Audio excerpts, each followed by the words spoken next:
Hey everyone, welcome back to the Desert Wine Guy.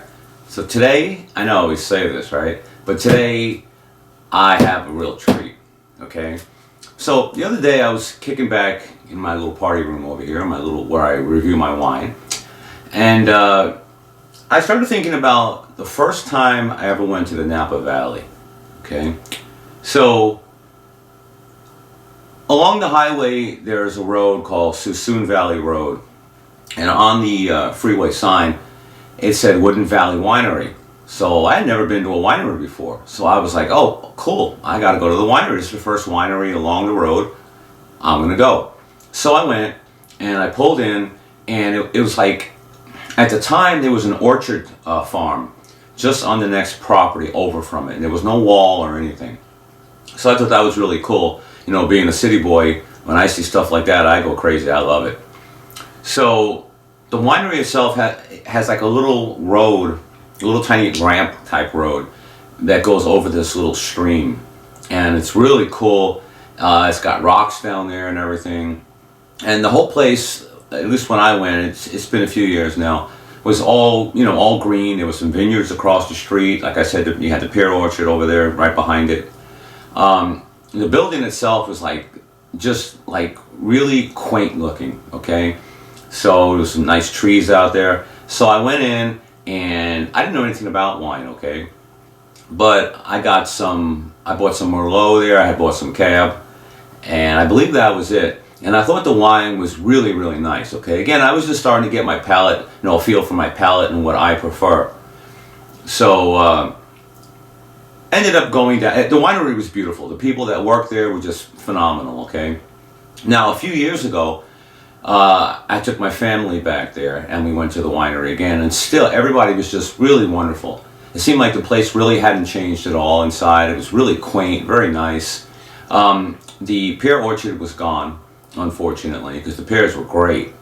But everybody was really nice. When I told them I had some, I believe it was 1998 Merlot from when I first went, they were all amazed. I said, yeah, as a matter of fact, I just had the bottle the other day, and I have one more bottle laying around, and they were kind of curious how the wine held up. And I said, the wine held up amazingly well. Now, the one thing I remember in particular from that day was the fact that I believe they said they had just started selling their wine in bottles, that they usually sold their grapes in juice to the other wineries and to other people that wanted to make wine, other wineries that wanted to do wine. Now, to this day, they still sell their grapes, they sell the juice, and so basically they sell bulk wine as well as hopefully really nice wine. So I emailed Michelle, she's a tasting room manager, and I introduced myself, gave her my links and everything, and told her I would like to review some of their wines, gave them a little background of the story. And what the wines that I wanted to review were the dry Riesling, the Cabernet Sauvignon, and the Chardonnay. And I said, if there's anything else you can think of, I'd be more than happy to check it out as well. So that's what I have here today. Okay. Now, in this video, I'm not going to actually be reviewing wine. So this will be kind of like a box opening, kind of like getting you guys in anticipation of what's going to be coming. Today, I believe I'm going to be doing the Chardonnay. I wrote some stats down here. It's 100% Chardonnay, 14.4 in alcohol scale, and 0.45 residual sugar. All right. The winery says the grapes come from the Scarlet Vineyard South. Now, I tried looking that up, and I can't find anything like that, so I'm assuming it's a pretty small vineyard, or a vineyard that just kind of sells their grapes or their juice to someone else. Now, it is possible, since the Lanza family, which owns the winery, does have their own vineyards, that this is one of their vineyards. But I do have an email out to Michelle right now looking for some more information. By the way, the winery was founded in 1933, and then in 1955, Mario Lanza went ahead and bought the winery, and his family now owns it, and it's fourth generation, I believe it is, and everybody's continuing in the wine business. So I think that's really cool. The winery originally was named after the road it was on, but since then it's been changed to, as I said, Wooden Valley Road. So we're going to go ahead and open this right now and see what's inside.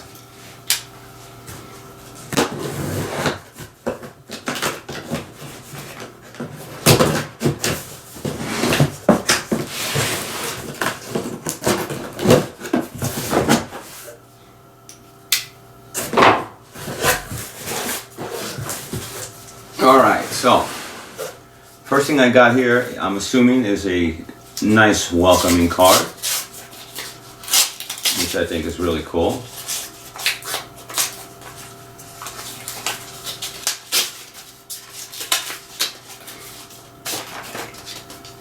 And that's what it is.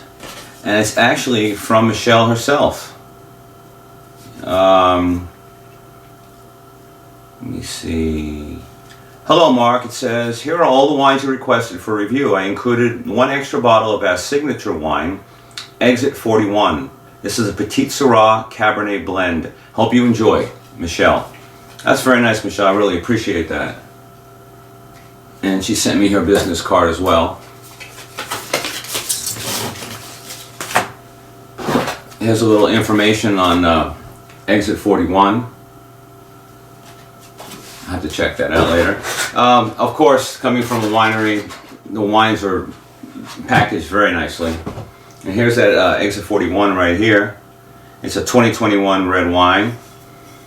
That's Exit 41. Or, yeah. Here is the Lanza family Cabernet Sauvignon that I can't wait to try.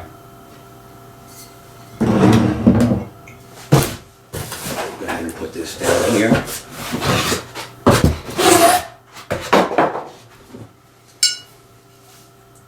The dry Riesling.